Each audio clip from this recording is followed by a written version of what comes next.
Shalom Israel. I'm priest known as the 5,000 Shalai Yala.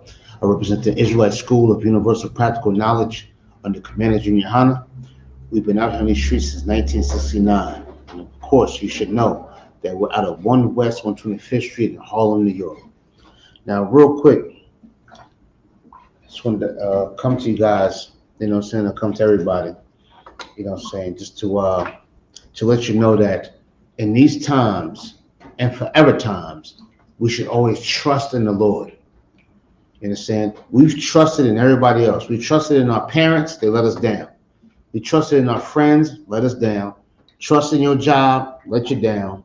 Trust you can name who you want to name, and you trust in them, they seem to let you down. You understand? We should learn how to trust in the Lord according to the Bible, according to the scriptures. We should trust in the Lord.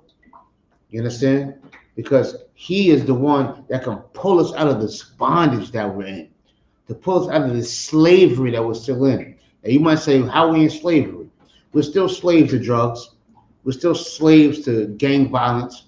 We're still slaves to loving these oppressors that destroy us and kill us and hate us and stomp on us, spit on us and smack us every day.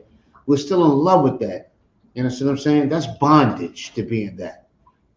And we have to trust in the Lord, serve the Lord, so he can pull us out of that garbage. How do I know that? Through the scriptures. This is what's being said. You understand? So let's go to the scriptures real quick. I'm not going to hold you too long. Just want to, spit this out to you real quick. Let's go to the scripture real quick. I got my man, Officer of 500, Paratazar, representing Yonkers, New York. He's here with me. He's going to be reading, and he's going to bring it out to you real quick. Let's get it, brother. Come. Deuteronomy, chapter 26, verse 6. Uh-huh. And the Egyptian evil entreated us, and afflict us, and lay upon us hard bondage. Now, this is saying that the Egyptians, they entreated us. You know what I'm saying? What does the word entreat mean? Because we want to make sure that brothers and sisters understand this. So let's get that definition real quick, and then we'll get right back to the scripture. Brother, pull it up. What does the word entreat mean? Let's read that second one right there. Come. Entreated. Treat someone in a specific manner. Yeah, they treat us in a specific manner.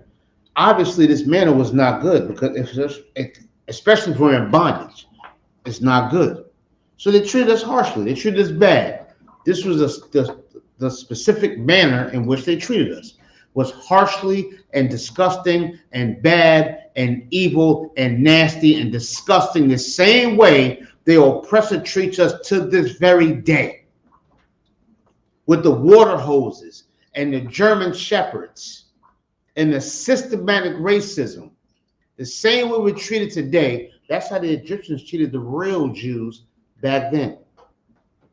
Because you can't be a real Jew and own the diamond district. You understand what I'm saying? You can't be a real Jew and run the whole movie industry and the music industry and everything else. You can't be a real Jew and have that, because obviously the real Jews are being entreated a certain kind of way to this very day. You understand? Read it again. Let's read it quick. Come. Deuteronomy chapter 26, verse 6. And the Egyptians evil entreated us. They evilly entreated us. You know what I'm saying? I'm saying evil. The scripture say evil, but their entreatment was evil. This is what the scripture said. Let's keep going. And afflicted us. You understand? It punished us. It stifled us. You know what I'm saying? It was horrible. Keep going. And laid upon us hard bondage. Hard bondage. Going to work for $8 an hour as a grown man or woman to feed your children, that's hard bondage. You understand? You know how many brothers and sisters are innocently in prison? Innocently in prison. You know how there's so many brothers that's in prison for selling drugs. They made a mistake, but they got more time than an oppressor that murdered somebody. That's hard bondage. You understand? That's disgusting. And it shouldn't be true. They should be just rehabilitated. You mean to tell me you're serving a life prison sentence for selling drugs? when Cardinal Pharmaceuticals is selling all the drugs in the world? Right. They're selling all the drugs in the world in these pharmacies.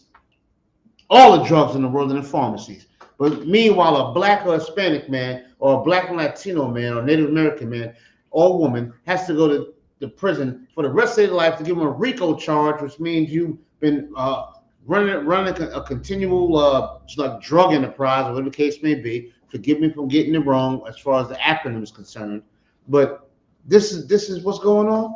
That's hard bondage. It's disgusting and crazy, and somebody needs to do something about it, and somebody will. Keep going. Oh, come. Tell them where you at. Deuteronomy chapter 26, verse 7. Come on with it. And when we cried upon the Most High power of our fathers. When we cried to the Most High God, when we cried out to, what does it mean to cry? I'm not talking about boo-hoo crying in the fetal position in the corner. I mean, you asking him.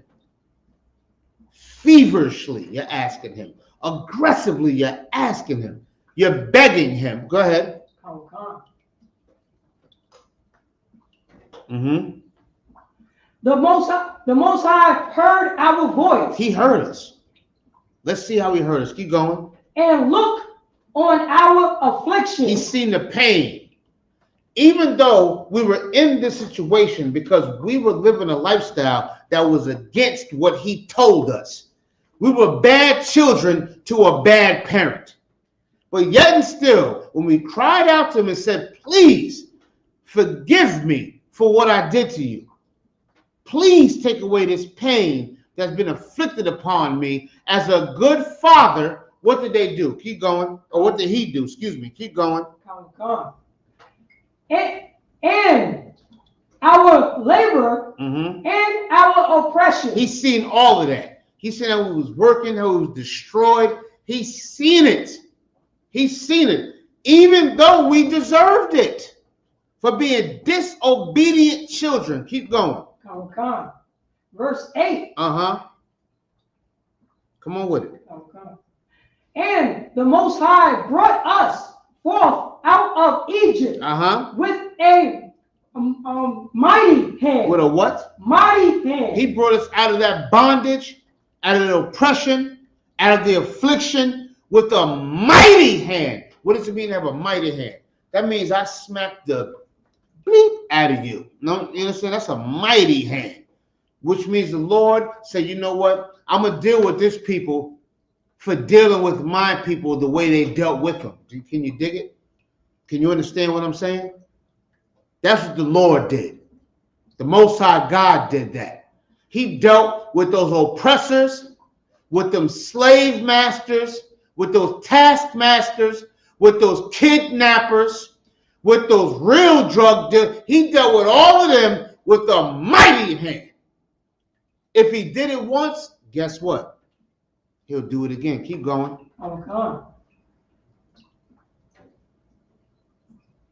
And within outreached arm. You know what I'm saying? He stretched them out far. He touched them all. Keep going. And with great terribleness. And with signs.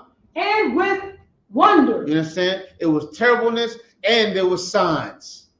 You understand? There were signs and wonders that we can see that the Most High God was dealing with us. Let me tell you something. I'm going to tell you something you may not know. COVID was a sign. COVID-19 was a sign. And there's going to be more signs. There's going to be more diseases, plagues, earthquakes, tornadoes, winter storms, whatever you want to name. It's going to be a whole lot more of it. And that's just a piece of what the Most High God's going to do. Just a small piece. You understand?